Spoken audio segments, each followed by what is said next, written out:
The emergency lights bathed the monitoring station in red, as Officer Velthor's four-fingered hands trembled over his console. He had been tracking deep space signals for over 20 years, but nothing had ever made his reptilian blood run cold. Like this transmission from the Outer Rim.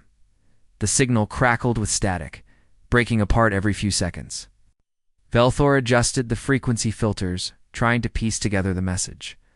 What he heard made his scales stand on end.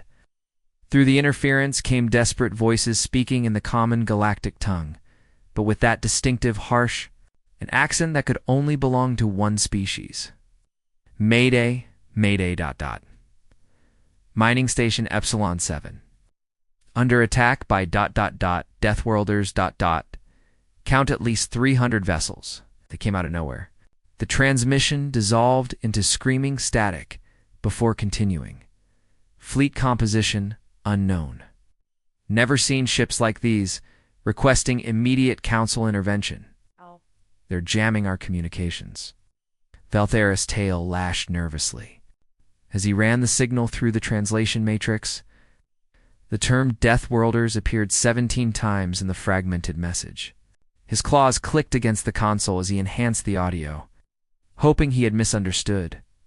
The final portion of the transmission came through crystal clear, as if someone had deliberately boosted the signal strength.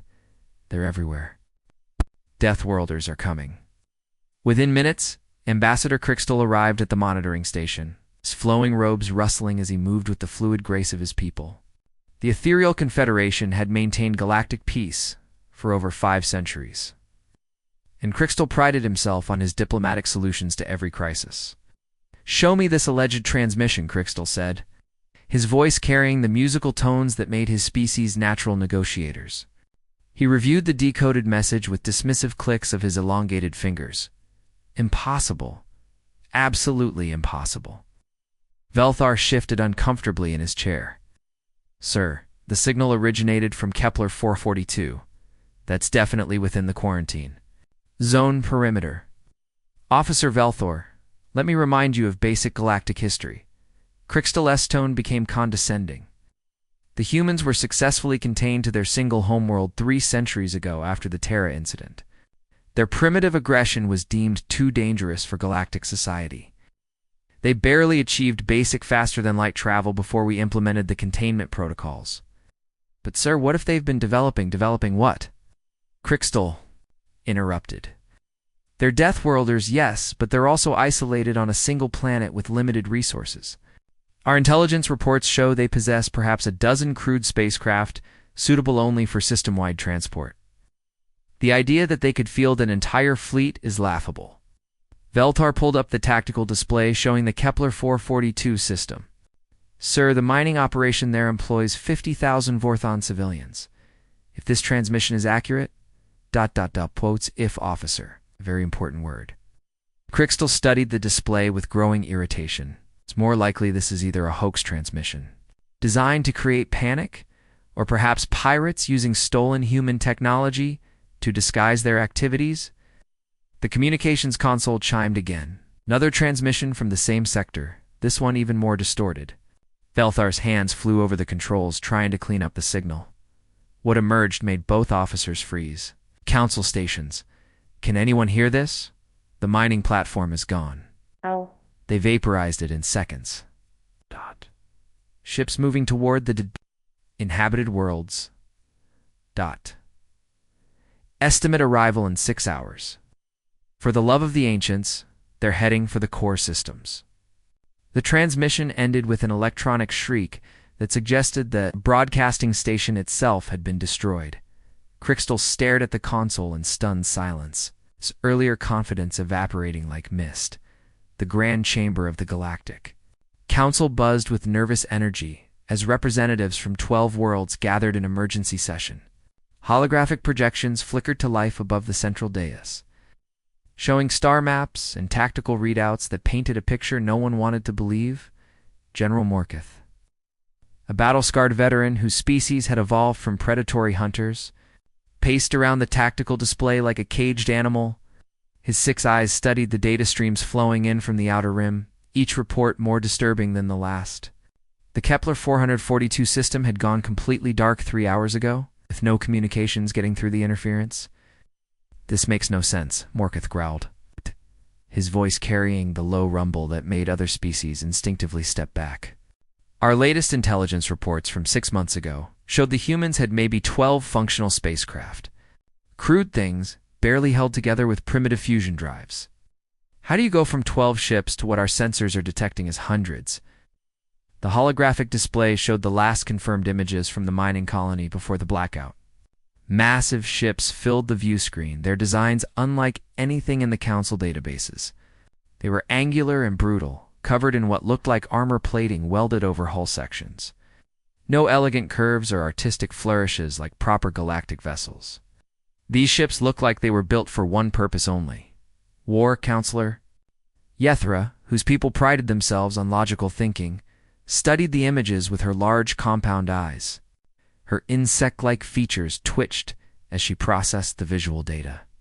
Perhaps we're dealing with a case of mistaken identity, she suggested, her voice carrying the clicking undertones of her species. Could another species be using stolen human technology or maybe salvaged human designs? The suggestion hung in the air for a moment before General Morketh dismissed it with a sharp gesture. Look at the formation patterns, Counselor. These ships move together like they've been training as a unit for years. This isn't some ragtag group of pirates with stolen technology. This is a coordinated military force. Around the chamber, military advisors from various worlds exchanged worried glances. They had all served in different conflicts across the galaxy, but none had ever faced an unknown enemy of this scale. The uncomfortable truth was starting to settle in, though no one wanted to voice it aloud. Admiral Zektar of the Crystal Fleet leaned forward, her translucent features shimmering under the chamber lights. General, what if our intelligence was wrong? What if it's been wrong for decades? The question hit the room like a physical blow. For 3 centuries, the Council had maintained surveillance on the human homeworld. Automated probes, long-range scans, intercepted communications. Everything pointed to a species struggling with basic space travel, confined to their single world and its immediate moon system. Impossible, muttered Intelligence Director Vaxilon, though his confidence sounded forced. We have continuous monitoring. Our deep space sensors would have detected any major fleet movements from the Sol system. Would they? Admiral Zektar's voice cut through the room like a blade. When was the last time we actually updated our surveillance protocols for human space? When did we last send a physical reconnaissance mission to verify our automated readings?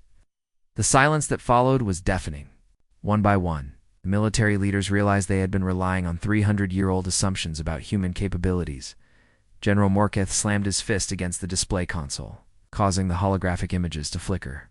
We've been watching ghosts? We set up our monitoring systems when humans were barely capable of reaching their own moon. We never thought to question whether those systems could detect more advanced technology.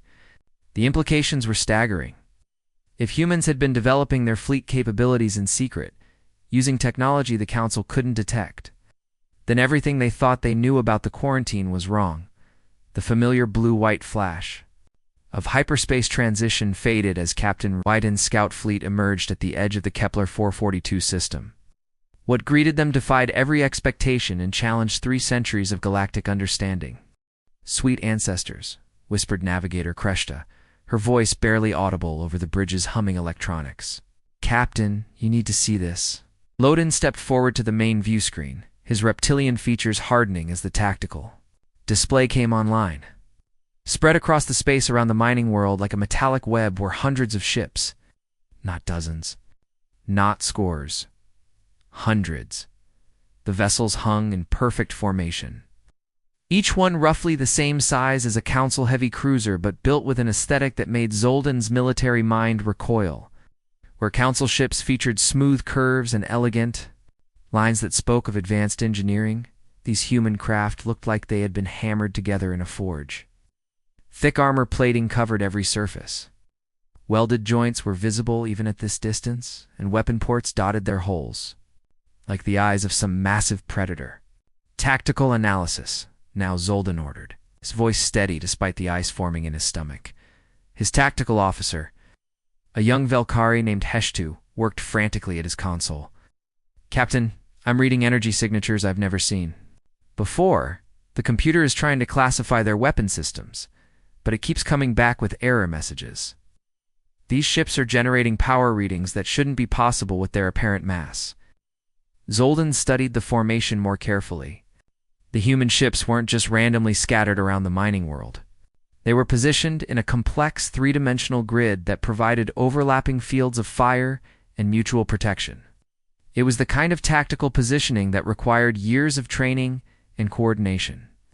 Communications, open a channel. Using standard first contact protocols, he ordered. The communications officer, her six-fingered hands dancing across the controls, established the connection. Channel open, Captain. Broadcasting on all standard frequencies. Zoldan cleared his throat and began the ritual greeting that had been used for centuries when Council forces encountered new species. Unknown vessels. This is Captain Zoldan of the Galactic Council Scout Fleet. We come in peace and request identification and statement of intent.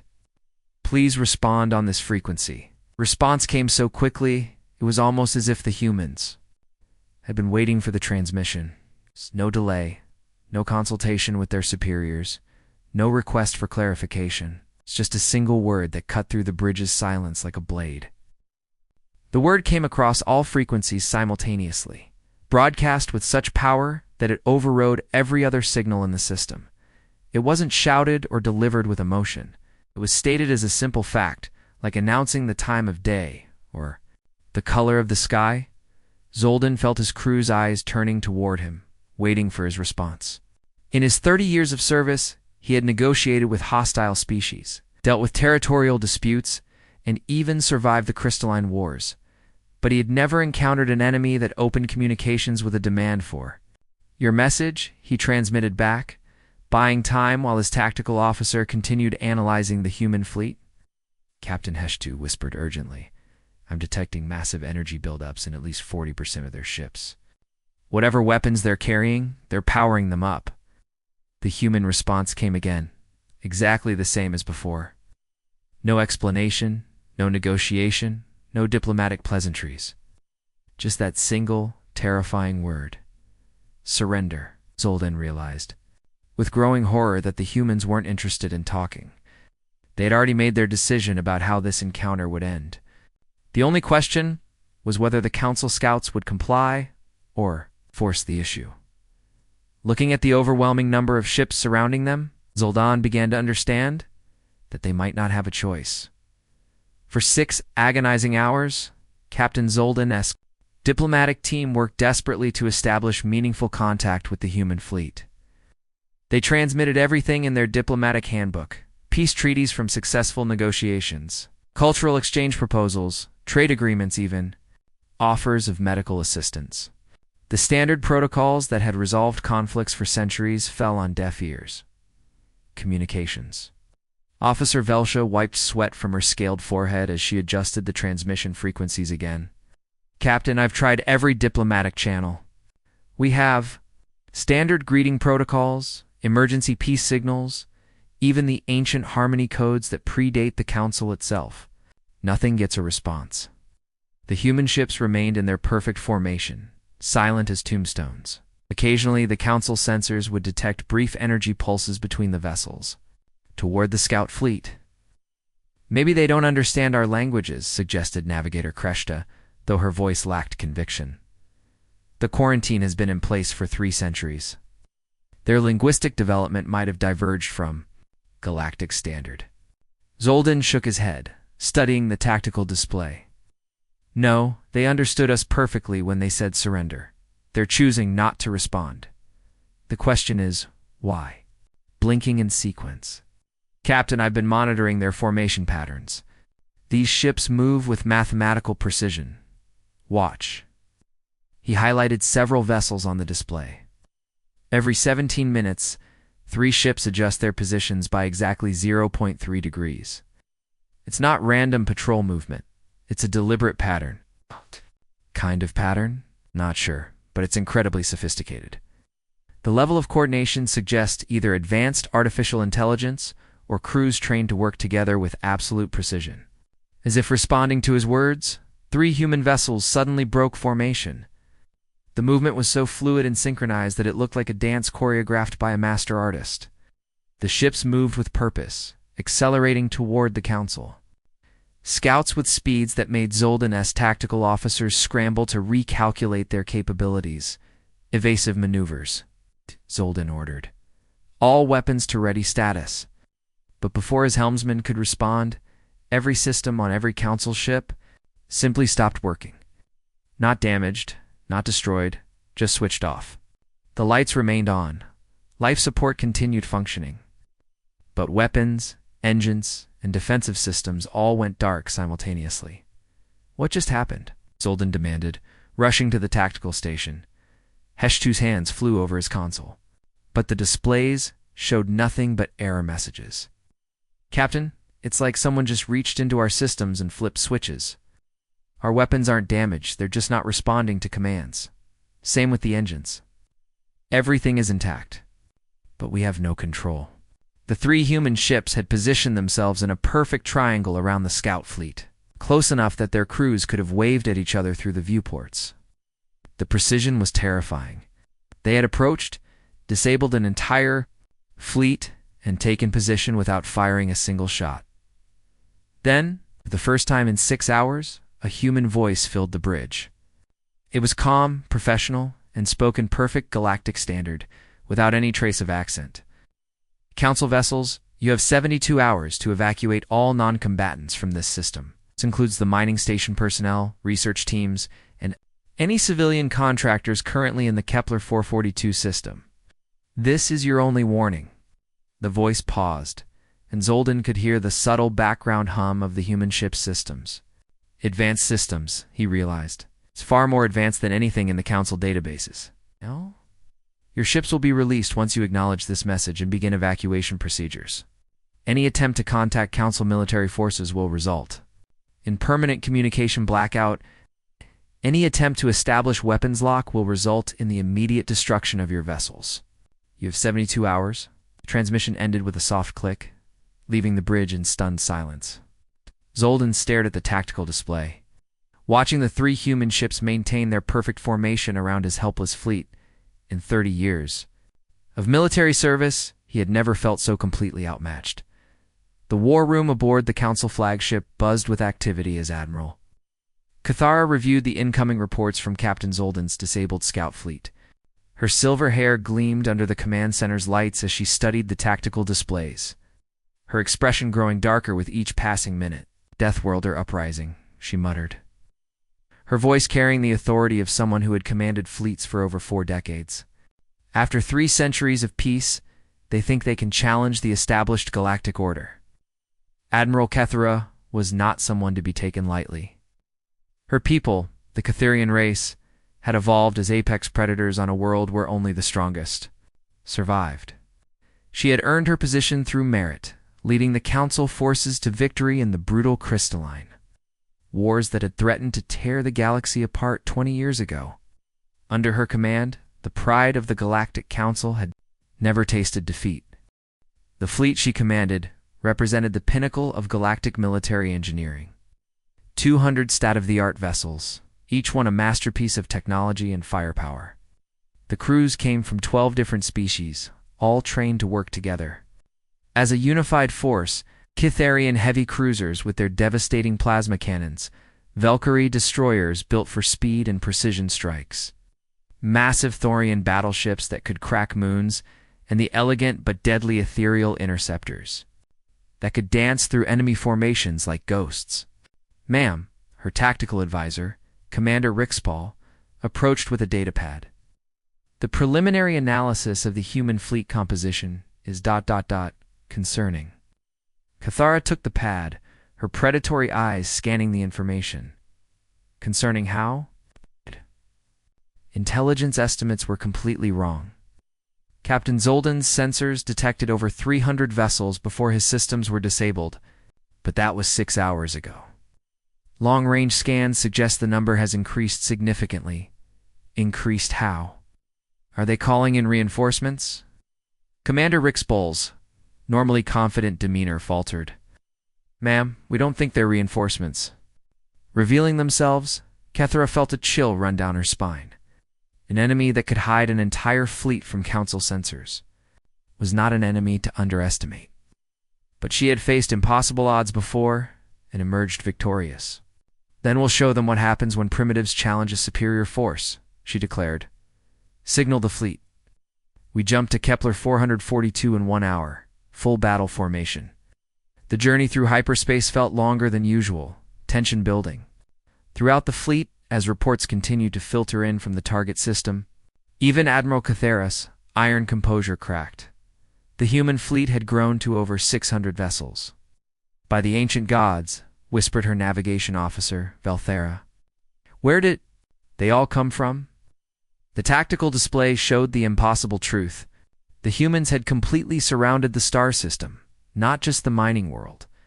Ships were positioned at every major gravitational point, creating a defensive network that would make any assault a nightmare.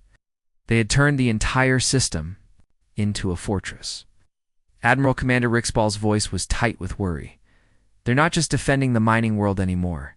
They've established a complete perimeter around the system. Any ship trying to enter or leave would have to pass through multiple layers of their defenses. Each ship was placed to provide overlapping coverage while maintaining escape routes and mutual support." This wasn't the work of desperate pirates or primitive rebels. This was military planning at the highest level. "Signaled the fleet," she ordered, her voice steady, despite the growing unease in her stomach. "Maintain formation and prepare for engagement." We didn't come this far to be intimidated by Deathworlder theatrics, but as she watched the human ships adjust their positions in response to the Council fleet's arrival, Admiral Kethera began to suspect she was facing something far more dangerous than a simple uprising. She was facing an enemy that had been preparing for this moment for a very long time. Admiral Kethera stood on the bridge of her flagship, watching the human fleet through the main view screen with the confidence of someone who had never lost a battle. The Council formation spread out behind her like a steel wall. 200 of the galaxy's most advanced warships ready to demonstrate the price of challenging established order. "Communications open all frequencies," she commanded. "Begin standard engagement. Protocols." Communications officer, a skilled Valkyrie named Seshta, activated the fleet-wide broadcast system. Ish voice carried across space to both her own forces and the human vessels. "Attention human vessels. Defense Force. You are in violation of quarantine protocols and have committed acts of aggression against civilian populations. You have 30 minutes to surrender unconditionally or face the consequences of your actions." The speech was delivered with the practiced authority of someone who had given similar ultimatums dozens of times. In her experience, most enemies backed down when faced with overwhelming Council firepower. Those who didn't learned quickly why. The Council had maintained galactic peace for centuries. To emphasize the point, Kethera ordered her fleet into intimidation formation. Thorian battleships moved to the front, their planet-cracking cannons charging with visible energy buildup. The elegant, ethereal interceptors began weaving patterns around the larger vessels, demonstrating their speed and agility. It was a show of force that had brought entire star systems to their knees without firing a shot. The human response was not what anyone expected. Admiral called out Tactical Officer Rendo, his voice tight with confusion. "I'm detecting a single projectile launch from one of their ships. Just one." Kethera frowned at the tactical display. "One missile against a fleet of 200 ships? It appears to be heading directly for us, ma'am. Raise shields. Activate point defense systems. Let's show them how futile their gesture is." The flagship's defensive systems came online with a deep humming sound that vibrated through the deck plates. Energy shields flickered to life around the massive vessel, layered barriers that could stop anything from asteroid impacts to direct hits from plasma cannons, ready to vaporize it long before it could reach the ship. But the projectile didn't behave like any weapon they had ever encountered. Instead of following a ballistic trajectory, it seemed to dance through space, avoiding every defensive measure with impossible precision, and pass through the flagship's armor plating as if it were made of paper. "What just happened?" Kethera demanded, watching her tactical displays show impossible readings. "Ma'am, the projectile has somehow reached the command center," Rendo reported, his voice filled with disbelief. "But there's no damage. No explosion. It's just sitting there." Security Chief Morcath rushed to investigate, his hand on his weapon. But when he reached the command center, he found not a bomb or weapon, but a small metallic cylinder that had embedded itself in the central computer console. "Admiral," he called over the comm system, "it's some kind of data storage device. It's interfacing directly with our systems." Before anyone could respond, every screen on the bridge flickered and began displaying information that made Kethara's blood run cold. Complete technical specifications for her flagship appeared on the main display. Not just basic information, but detailed internal layouts showing every corridor, every weapon placement, every system vulnerability. The display shifted to show similar schematics for every ship in her fleet. Thorian battleships, Valkyrie destroyers, ethereal interceptors, complete blueprints for all of them, including weaknesses that were supposed to be classified at the highest levels of Council security. Then came the crew manifests, not just names and ranks, but personal information about every officer and crew member in the fleet, family details, psychological profiles, medical records information that should have been impossible for outsiders to obtain. Finally, the display showed their complete battle plan. Every tactical formation, every contingency strategy, every communication protocol they had prepared for this engagement. It was all there. It's laid out in perfect detail as if someone had been sitting in their planning meetings. A simple text message appeared at the bottom of the display. "We know everything. Stand down." Admiral Kethara stared at the information in growing horror, her mind racing to understand the implications. This wasn't just advanced technology. This was evidence of infiltration and surveillance on a scale that defied belief. The humans hadn't just built a fleet in secret. They had been watching the Council for centuries, learning every detail about their ships, their crews, and their tactics. For the first time in her long military career, Admiral Kethara realized she was facing an enemy who knew her better than she knew herself. The Council fleet's retreat from Kepler 442 was anything but orderly. Ships that had arrived in perfect formation now scattered like frightened fish.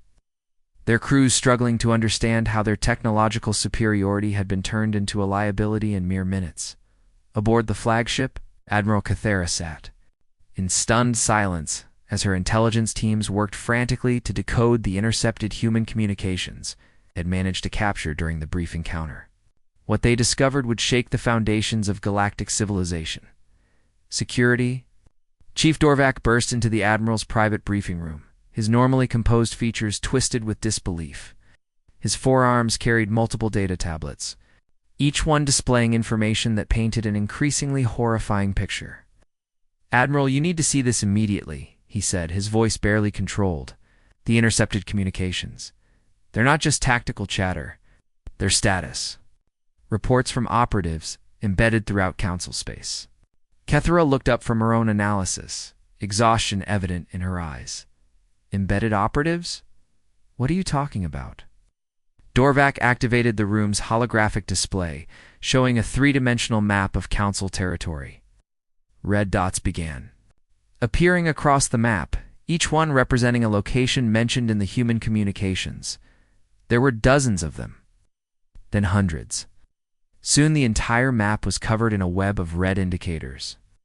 For 3 centuries, while we believed humanity was safely quarantined on their homeworld, they've been infiltrating every major installation in Council space, every shipyard, every military base, every government building, every research facility. Dorvac's voice grew more strained with each word. They've been living among us, working alongside us, learning everything about us. The Admiral stared at the display in growing horror. "That's impossible. Our security protocols would have detected alien infiltrators decades ago." "That's what we thought," Dorvac replied, activating another display. "But look at these personnel records. This human operative worked as a maintenance engineer at the Valkyrie shipyards for 15 years. 15 years, Admiral. He had access to the construction details of every ship we've built in the last 2 decades. The display showed surveillance footage of a seemingly ordinary maintenance worker. indistinguishable from the dozens of other species that worked in the shipyards. He moved through restricted areas with proper clearance, performed his duties efficiently, and never raised any suspicions. "Here's another one," Dorvac continued, his voice becoming more desperate. "Cultural attach at the Ethereal Embassy for 12 years. She had diplomatic clearance that gave her access to classified military briefings. In this one, he pulled up another file, worked as a communications technician at our primary intelligence facility, installed and maintained the very systems we use to monitor human space." Admiral Cathera felt sick as the scope of the infiltration became clear. "How many are there?" "We're still analyzing the communications, but preliminary estimates suggest thousands, maybe tens of thousands." "They've been patient, Admiral, incredibly patient. Some of these operatives have been in place for generations, with their children, taking over when they retired or died." The implications were staggering. Every major Council technology advancement for the past 3 centuries had been observed and analyzed by human agents. Every military strategy, every defensive innovation, every classified research project, all of it, had been reported back to Earth. "The worst part," Dorvac continued, pulling up technical schematics, "is that they haven't just been watching, they've been sabotaging. Look at these system modifications found in our communication networks. Backdoors that would allow them to intercept any transmission, disable any system, or even take control of entire installations remotely." The displays showed subtle modifications to critical systems throughout Council space. Changes so small and expertly hidden that they had gone undetected for decades. Each modification was designed to give human operatives access when needed, while remaining completely invisible during normal operations. "They turned our own technology against us," Kethera whispered, understanding the full scope of humanity's strategy. "While we thought we were containing them, they were studying us, learning our weaknesses, preparing for this moment." Dorvac nodded grimly. "The humans didn't build their fleet in secret, Admiral. They built it with complete knowledge of our capabilities, our tactics, and our weaknesses. They knew exactly what they would face when they revealed themselves." The Admiral stood and walked to the viewport, looking out at the stars that no longer seemed safe or familiar. Somewhere out there, human operatives were still working in Council facilities, still gathering intelligence, still preparing for whatever came next. 3 centuries, she said quietly. 3 centuries of thinking we had them contained, while they were actually studying us like specimens in a laboratory. The greatest military mind in Council history had just learned that she had been outmaneuvered. Before the game even began, the emergency broadcast began without warning, across every inhabited world in Council space. Communication networks that had been secure for centuries suddenly carried the same signal simultaneously, overriding local programming and government channels with an authority that made it impossible to ignore. On 12 different worlds, billions of citizens stopped what they were doing as their screens flickered and displayed the image of a human male in military uniform. He appeared to be middle-aged by human standards, with graying hair and eyes that held the weight of command. Behind him, the bridge of a human warship was visible, its design utilitarian and intimidating. "Citizens of the Galactic Council," the human began, his voice carrying clearly in perfect galactic standard. "My name is Admiral J of the Terran Colonial Fleet. For 3 centuries, your governments have maintained that humanity was a dangerous species that needed to be contained for the safety of galactic civilization. Today, I reveal the truth. They have hidden from you?" Cross-council space, government officials scrambled to cut the transmission, but their efforts were useless.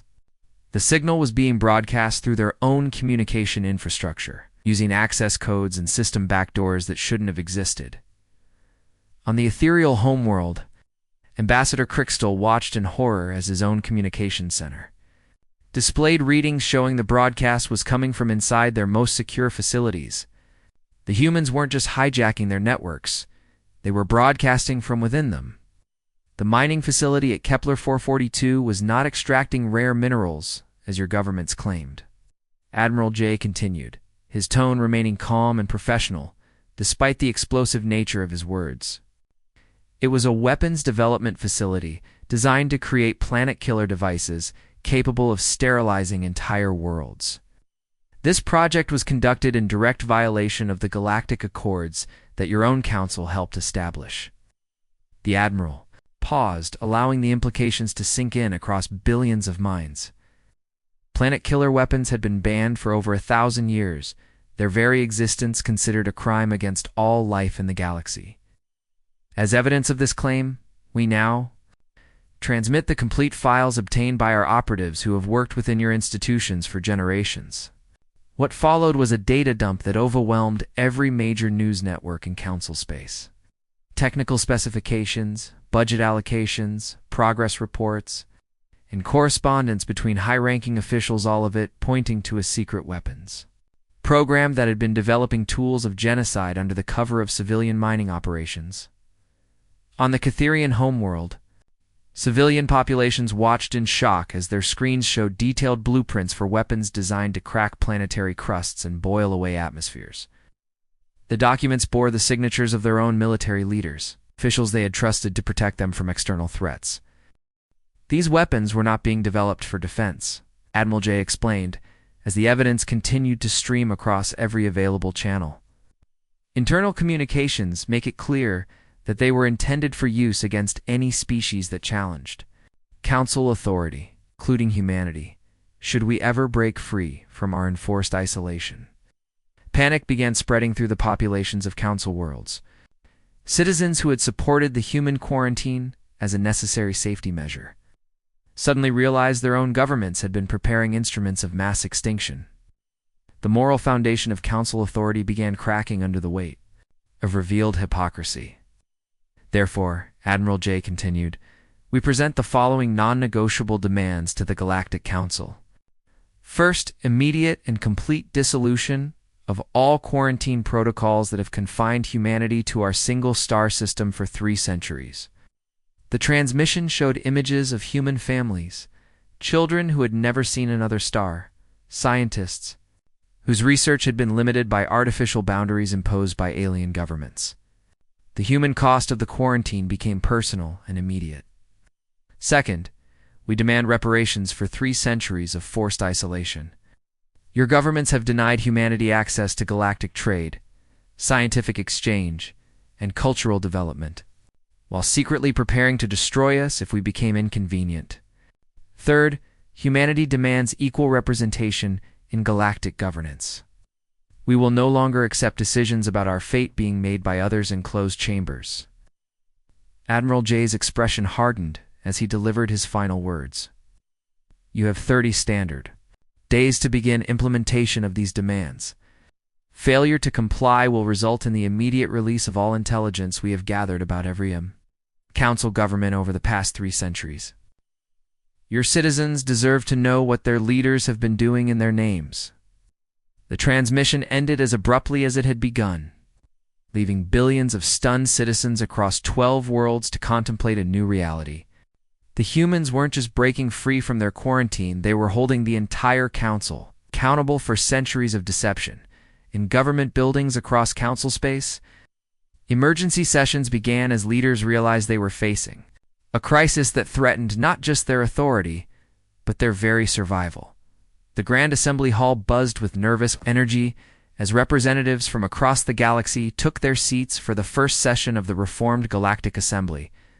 The chamber itself had been redesigned.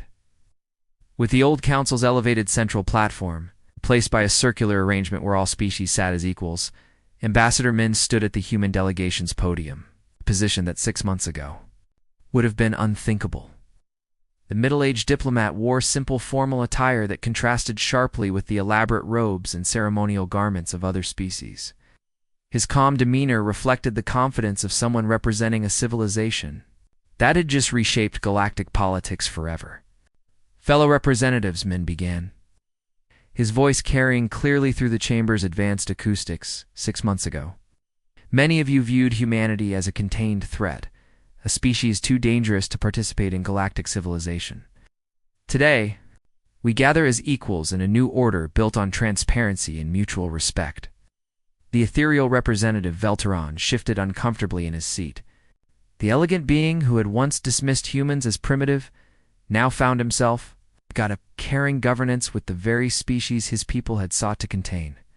The irony was not lost on anyone present. Outside the assembly hall, the human fleet maintained its position around the capital world. The ships that had once been called crude and primitive now served as the backbone of the reformed assembly's peacekeeping force.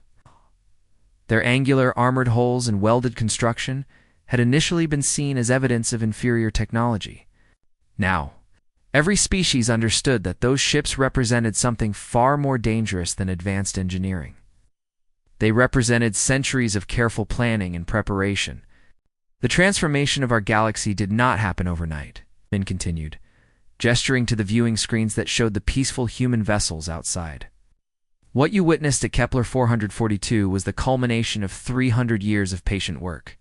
While your governments believed they were monitoring a quarantined species, humanity was actually conducting the largest intelligence operation in galactic history. Representative Kolthak of the Catherian delegation leaned forward, his predatory features reflecting the grudging respect his warrior culture had developed for human strategy. The Catherians had always valued direct confrontation and overwhelming force. Learning that humans had achieved victory through patience and careful planning had forced them to reconsider their own tactical doctrines. Every maintenance worker who repaired your ships, every cultural attach who attended your diplomatic functions, every refugee who sought shelter in your space, they were all part of a coordinated effort that spanned generations. Humans born in your cities grew up, had children, and passed their missions to the next generation. This was not just espionage. It was a civilization-wide commitment to eventual freedom. The Velkari representative, whose species prided themselves on logical thinking, had spent months analyzing the scope of human infiltration. Their preliminary reports suggested that human operatives had been present in every major decision made by the Old Council for at least 2 centuries.